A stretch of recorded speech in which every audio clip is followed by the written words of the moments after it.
How's it going, everybody? Welcome back to another video. I've got something that I've been waiting to do for a while now. So if you've been watching the channel for a little bit now, you remember a few videos back, I did a video where I recreated the bag that I used when I was 14 years old, around that age. It's when I first started getting into competitive disc golf, and I thought it'd be fun to revisit that bag. Well, in that video, I kind of brought up the idea of maybe recreating the bag I used in college to play competitively. A lot of you commented that you would be interested in seeing that video and you really wanted me to do that, so I knew I had to make it happen. Now, here is the only issue with that idea. When I was in college, I actually was sponsored by Prodigy discs. Any of the players who were like in the top team of our disc golf team, we called it Champ Flight back then. I think it's called Division 1 now. There were 4 of us. Those players were given an allotment of discs in a bag and essentially kind of a sponsored Prodigy player. So that's all we threw exclusively. So with that being said, after I left the team and wasn't throwing all Prodigy anymore, my brother joined the team and I gave him a lot of my discs. My discs kind of just got scattered around, so I didn't really have as much of my original bag as I would have liked to. So the issue was, how am I gonna recreate this Prodigy exclusive bag that I used in college without the discs? So I did the only thing I knew to do, and I reached out to Prodigy themselves. I messaged Will Schustrick on Instagram, I DM'd him, I slid right in, and I said, hey, I have this idea I want to do for a video. I want to recreate the bag I used in college. I need Prodigy plastic. Prodigy and Will were kind enough to hook me up with all of the missing discs I needed. So I'm very excited today to show you the bag I used when I was in college. So I do still have some of the original molds. I have a few discs that were like actually my bag, like they were in my bag. And then similar to the last video, the rest of it is recreated. Prodigy was able to send me the molds that I was missing. So that way, this is a build out of what I was throwing in college when I was playing disc golf competitively, and arguably some of the better disc golf I've ever played. Humongous shout out to Prodigy for sending these discs to me. It was really cool of them. I really enjoyed throwing these discs in college. I'm sure I'll enjoy them now. They still make great plastic. Make sure to shop Prodigy. FoundationDisc.com, link is in the description always. Go there and pick up some new Prodigy plastic. But yeah, very big thank you to Will Schustrick and Prodigy for hooking me up with this. I think it's gonna be a lot of fun. So I'm gonna run through the bag, and then to add to the nostalgia, not only am I throwing my college disc, but today I'm on my alma mater's campus. I still live in the area, so I'm out here on their East Campus course, and I'm gonna play a few holes, and we're gonna see if the college bag still lives up to the hype, and maybe I need to be bagging a few of these discs even now. So I'll start up in the putter compartment. Like I said, these are exactly the molds, pretty much exactly what I was throwing. Maybe slightly different plastic blends, but for all intents and purposes, the same. So first thing, this is a PA4. I actually have 2 PA4s. I have one here as well. I used to carry 350G plastic, which is their baseline one, and this one I would have really beat in and just turn into a super flippy putter. So that's what that is. Really comfortable in the hand, very understable, even brand new. And all these discs for the most part are gonna be brand new, so that'll be interesting. I haven't thrown them all. I kind of want to just see if I know how they fly from memory. Then I would always have these 400 PA4s, because these are a much different disc. These out of the box are actually like dead straight. You can just kind of crank on them and they just go super far and dead straight. So really fun. It's kind of like a Pure from Latitude, to where like the baseline ones, brand new, will be flippy, but the premium ones are like just kind of straight and go far. PA4s rock. Other putters. My putting putter was a 350G plastic PA2, a nice stiffer run of these. I tried the PA3s for a while, didn't have enough glide for me. I kind of went back and forth though, but the PA2 is the one I really liked. It's a beadless putter, very glidey. These are a lot of fun. I'm looking forward to that. And then finally, I used to throw a PA1. This is one they gave me as an Alden Harris signature. Shout out to Alden, love Alden Harris, so this is cool. This was my overstable driving putter. These just kind of like don't have a ton of glide, but they dump left at the end. So that's kind of what I was doing with the putters. I had an approach disc that I carried. That's not it. Here it is. The A2. And I liked this 300 or 350G A2. I like the baseline one. It had good grip. These are really overstable approach discs. This is what I use for like forehand approaches in college. Wasn't as much a part of my game back then as it is now though, the like forehand and overstable approach game. Like the fact that I only had one A2 is kind of funny to me. Okay, mid-ranges. This was like the bread and butter for me. This is what, in my opinion, Prodigy does best even to this day. So I literally just went M1, M2, M3. I would do these in like a softer, like 200 blend plastic. So I have an M2 here, an M1 in that plastic, and an M3. And actually, This disc is one of my originals that I still have. This is in like a softer 200 plastic as well, and this is an M3 that's beat in a little. So it was just like the M3 was the flippiest, the M2 was straight, and the M1 was a little bit overstable, and that's kind of how I threw my mids. And the layering worked great. I love those mid ranges. Fairways, I've got a bunch of fairways in here to mess around with. We've got an F7, this is the flippiest one. These are like really flippy fairways, easy to roll. That's kind of all I used to do with it, is throw rollers. Then I have F5s. I think I have just one, or yeah. Got an F5 here. The F5, in my opinion, was Prodigy's best fairway driver, one of their best discs all around. This thing, out of the box, is like hyzer flip to flat, just dead straight bomber disc. These things are just so good in the woods. F5s are awesome. And then I also have an F2, just a little bit more stable than the F5, but not super overstable. And then I have a few other molds in here. I have some H1 V2s. This light blue one here is actually an original one that I found. This was in my bag. This is an H1 V2. These are quite overstable. I've got one that they sent me as well. So this was like, just if I needed something to bite left or throw a forehand maybe, that's what that was for. And then I've got a couple other ones. The H5, this is like a super hyzer flippy disc for me, kind of a trick shot disc. And then this is an original H2. This is one from my bag in college. This is not the H2 V2. This is like the OG H2. And this disc was just nice and overstable, kind of a weird like blunt shape to it. The original H series was fascinating. I actually do have one more fairway in here. And this is a really cool one. This is the H3 V2 in the Spectrum series. Whenever they first came out with these, they sent them out to our team and we thought they were so cool. Mine had a Will Schustrick core team stamp on it. Wish I still had it. But this was a go-to driver for me. Really, really straight. I could throw this flat, get a little bit of turn, and then a nice fade at the end. Okay, distance drivers. Last thing here. I was really fortunate that I found my favorite Prodigy distance driver. I still have it. It's actually at my parents' house. This is a 400G D2. This blue one here was my go-to for hyzer flips, just point and shoot fairway hits. I'm curious to see what it does for me now. Like if it's too flippy, if I throw any further than I did, which I think I do a little bit. But this was like the original one that was in my college bag. And then I got a D4. I actually did used to have a double stamp one like this. This is kind of funny. These are really flippy, but really, they go really far. And then I also have just another, I have a D1 here. This is like my most overstable one. A D3. These are honestly kind of straight to stable. And then another D2 as well. So the distance drivers will be interesting, but yeah, we're gonna play 8 or 9 holes here on kind of the back loop of this course and just see if I can make my way around this course, remember these discs. Maybe I'll fall back in love with some of them. And yeah, we'll see what college Trevor was thinking with his bag selection. All right, starting here on hole 10. There's actually a lot of new tees on this back 9. It used to be actually a back 10. There used to be 20 holes here. Now there's just 18. So the back 9. I'm just gonna choose the tee that I think is the most fun. This one's pretty cool. I basically have to throw in between that metal pole there and the tree line on the right. Like I'm trying to throw a flex forehand through there. And it's kind of a pump. I don't even know if I can get there. It's a difficult par 3. I'm gonna try the D1 here and try and throw a flex distance forehand. Interesting way to start out with this. I don't remember how they fly. It should be stable, in theory. So we're gonna try that. Ooh.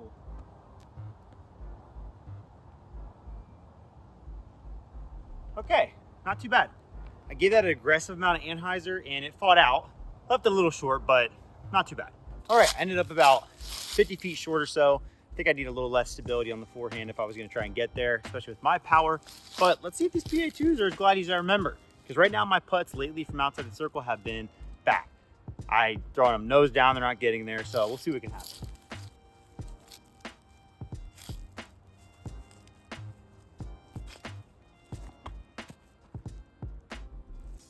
Okay, odds were stacked against me right there because that was really uphill and really far, but the putter stayed in the air for a while. I like that.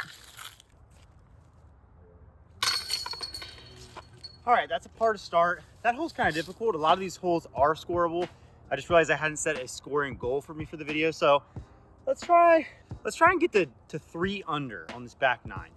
That would be pretty impressive. Okay, hole number 12 here is kind of a gimme. We really need to get this one. The tee is further than it used to be, but it's still really easy. Basket is up there hanging. Hopefully you can see that there. Can't be more than 230 feet or so. You know, I'm gonna try and throw a light PA4 turnover, just kind of slide it up there. Need to get this one.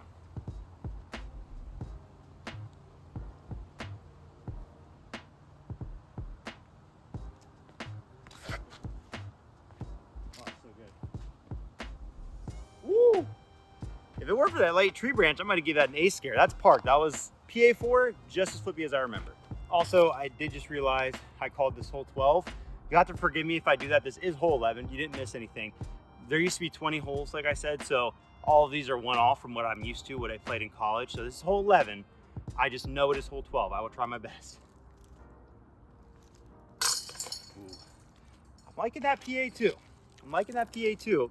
Early, but I'm liking it. Okay, on to the real hole number 12. We're 1 under, very nice. This one is a little bit interesting. We're going down this giant opening here in the mountain, and then the pin used to be off to the right. Just recently they moved it a little bit to the left, so I needed this to go down the gap and then fade just a little bit to the left. Not a ton of wind, so that helps, but it's difficult to control your speed because after the basket there's pretty thick wood, so you don't want to mess with that. I'm going to go with the M1. Should be able to get there with the mid-range. This hole's probably closer to 400 feet in length, but it plays very downhill. Hopefully this won't flip over. It's the M1. It shouldn't, but we'll see what happens.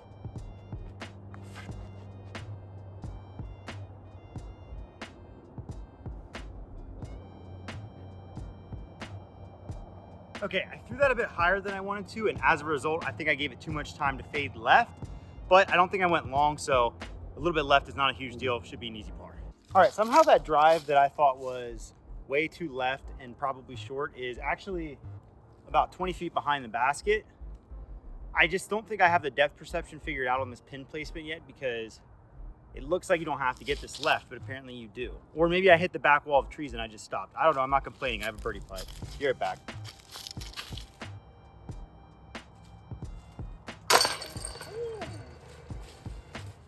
Okay, I'm not gonna lie.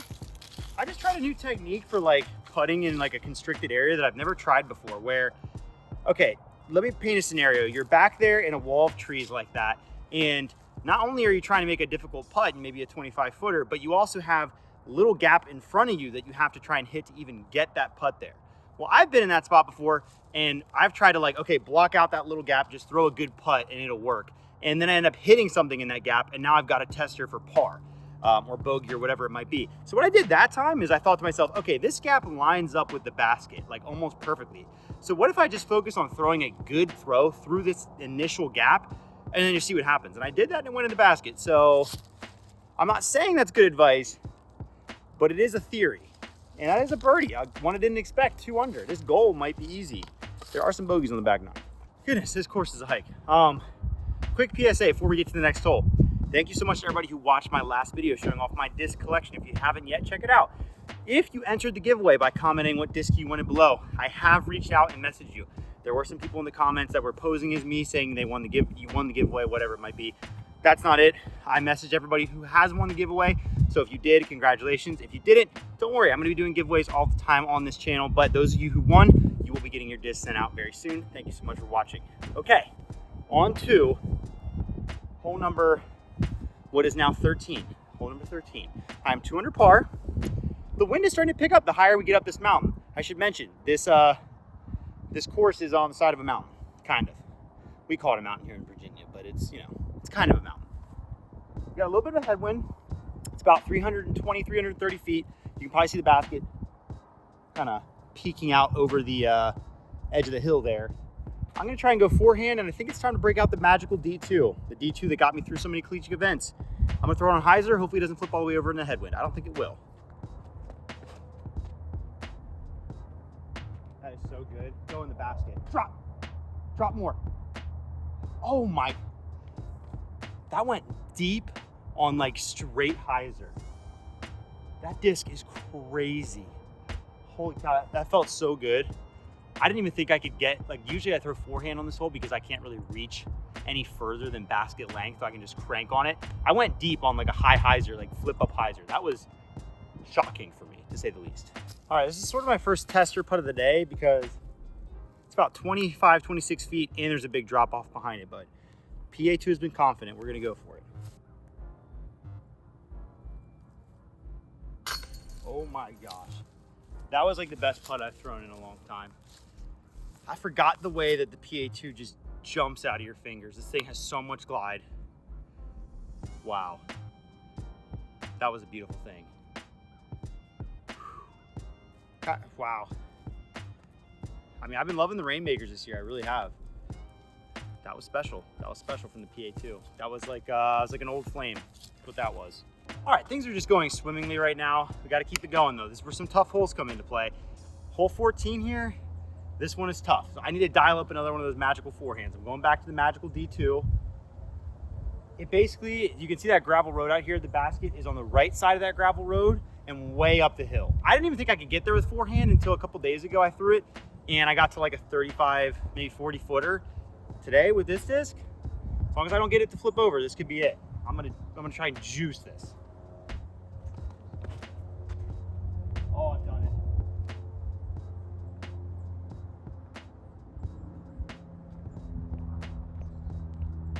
I don't know what's happening right now. I don't know what's happening. Listen, the last few weeks, my forehand, let me give you a little explanation. And hey, it's funny because actually, this works out perfectly. Okay, let me give you a little explanation about my forehand and how it works in disc golf, okay? There's a cycle. Basically, it starts with, I can't throw a forehand, my timing is awful, things are gone. Go back a few months ago and watch my video called, I can't throw a forehand or something like that. That would be the beginning of the cycle. This is perfect how this all works out. Well, then it slowly, I figured out a little bit more, and I grow in confidence. And then I get to here where I am now, which is I've got lightning in a bottle. I feel like Ricky Wysocki. I'm throwing forehands. I mean, I just parked that hole. I kid you not, this hole is probably 360 uphill. I just parked it with a forehand. I usually can't throw my forehands like 280 on a flex line. I don't know what's happening. And then add in the fact that D2 just has an extra gear to it. Because then the height of my cycle, I start thinking to myself, I'm a forehand player. And then what I do is I start throwing it off at every tee for no reason until I break it and I'm back to square one. You'll probably see a video a month from now called I Can't Throw My Forehand Again. But for right now, this is fun. Here's where my drive ended up. 10 feet. All the way back there was the tee. I don't know how far it looks on camera, but I'm telling you, for me, that is a pump.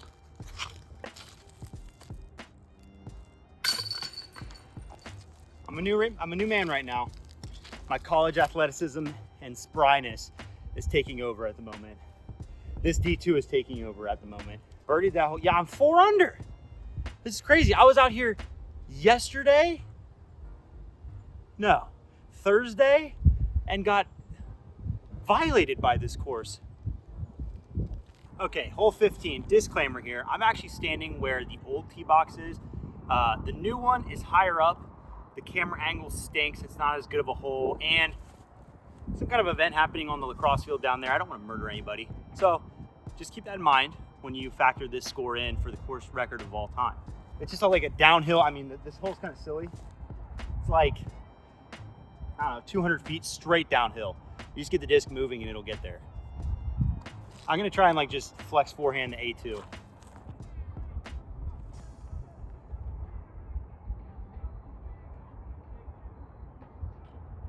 I threw that like a foot too high, maybe 2 feet too high, and it carried all the way across the path down there out of bounds. Reality is setting in now. That came crashing down kind of quick. Just for reference, over there is where my disc is. There's a giant net here. Conveniently missed that, conveniently. And now I'm gonna have a par putt from over there. They're playing copyrighted music on this field, so bear with me if the audio cuts out for a little bit, and maybe I'll give you a little music montage.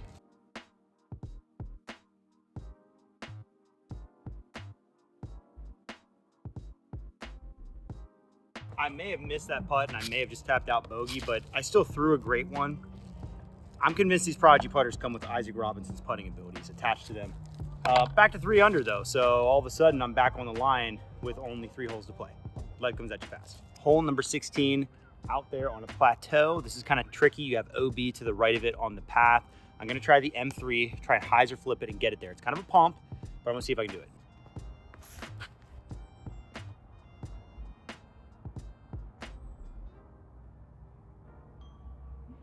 That was, it was flippy. A little flippier than maybe I would have expected. Not really the disc's fault, I just kind of forgot. And I flipped it over out of bounds. We have a long putt for par. I was so confident, so very confident like 2 holes ago, and now I'm 2 over and, no, 2 over on the last 2 holes, and I need a birdie to even get back to the line. And the last 2 holes are hard. Okay, hole 17. Probably the hardest hole to score on this back 9. Probably my least favorite hole on the entire course. Doesn't make any sense. They made it a par 3. It goes around this corner ahead of me, but then it like snakes back up a hill and to the right.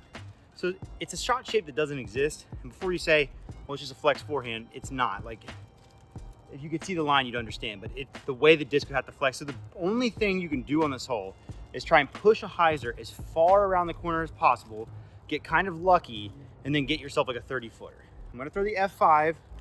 Used to be like one of my favorites. See if the magic is still there. Actually, no, I'm not gonna throw the F5. I'm gonna throw the Spectrum H3 V2.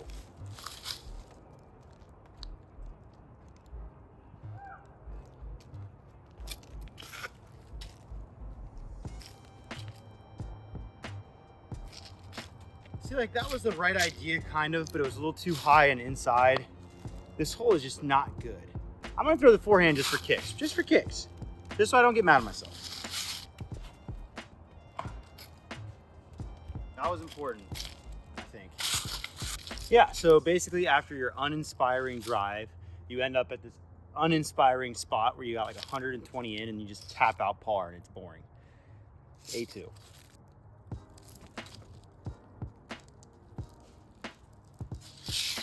I mean, it's par, and it is a par, and that's what we needed. It just isn't fun stepping up to a hole knowing if I don't get lucky, I'm not going to do anything fun on this hole. I'm not really sure why. There is a 45-pound plate, like weight dumbbell plate thing on top of this basket. So if you work for the school, you might want to come claim this because it probably came from the school gym. All right, this is the final hole. I need to make birdie to hit my goal that I thought was gonna be super easy, but it isn't. This is a tough one. You might see that gap to the left, that cool looking gap. No, that's not the fairway. Fairway's up there. The fairway is in the sky on this hole. Basically, what you're doing on this new par 4 that used to be a par 3 is you need to throw it over the entirety of what used to be a par 3 to then land in what used to be another par 3 to get up and down. Best way to explain it. So I'm trying to just rip this D3 as hard as I can, not turn it over into the parking lot and kill somebody, and try and land into the grassy field behind this old hole and land in a wide open grassy field where then I have to get up and down. It's difficult. There you go.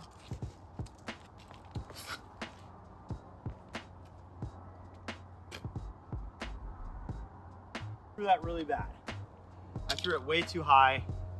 It stalled left and it kicked downwards, but I don't think I can get up and down. We're gonna need a miracle. Okay, I got tremendously lucky, my shot was so bad. Sometimes you guys gotta throw a really bad shot to get decent results. My shot was so bad, it was so high and left that I hit the top of the trees kind of short and kicked down to where I'm technically in the fairway. I'm just really far. The basket is out there in that field, probably like 380 feet away. Not impossible though, I have a chance, I can get up and down. I thought if I was in the woods, it was toast, I was cooked. But I have a full power run up throw. Not sure what I'm gonna throw yet. I think I gotta throw something I've thrown already. I think I'm gonna go with that D1, with this D1. Just because I already threw it on a forehand. I saw that it was overstable and I think I need to flex something to get there. So, oh my gosh, it's so stable. Oh, get down.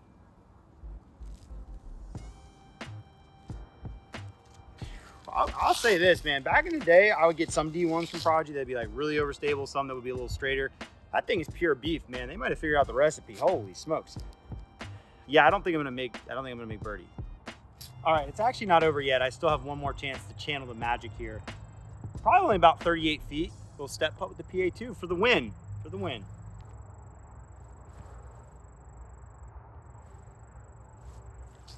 Okay, the putting is back to normal. Turns out the PA2 is not, it is not immune to bad putters, and that is me. And that putt looked awfully familiar. I've seen it a few times this year. Yeah, that'll do it.